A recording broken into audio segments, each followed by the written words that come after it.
Hello, and the big news that was fueled by data this week was a flurry of pieces, all approaching the same difficult problem from different directions. Namely, how do we get AI to operate in an ethical and moral manner, and not suddenly just go all, I'm sorry, Dave.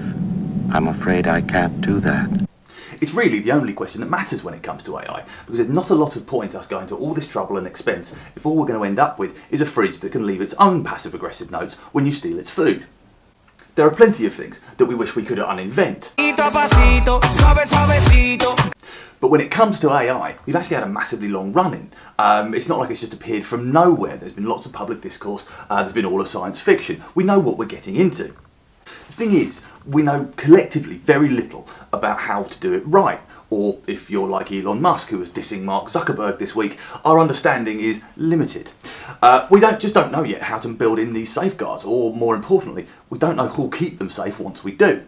This topic revolves around what's being called black box algorithms, where the inner workings of an application are either super secret or super biased, and there's plenty of those around already.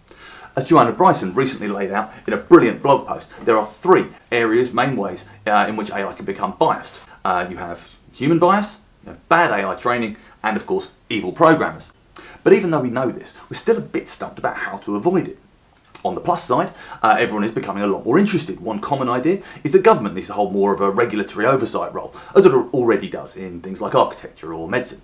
And this is likely to be where it will end up. The US, Canada, Australia all have legislation regarding data breaches, for example, with Singapore announcing that they're going to be doing the same thing this week too. The obvious next step is to start applying that to algorithms.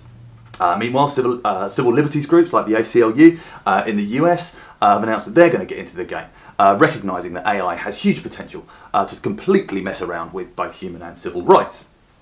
But like I said at the start, how we ensure that algorithms and AI work for users, that's you and me, and not just on behalf of the creators, is a huge and baffling problem. And really the only kind of thing that's clear about it is that it is a huge and baffling problem.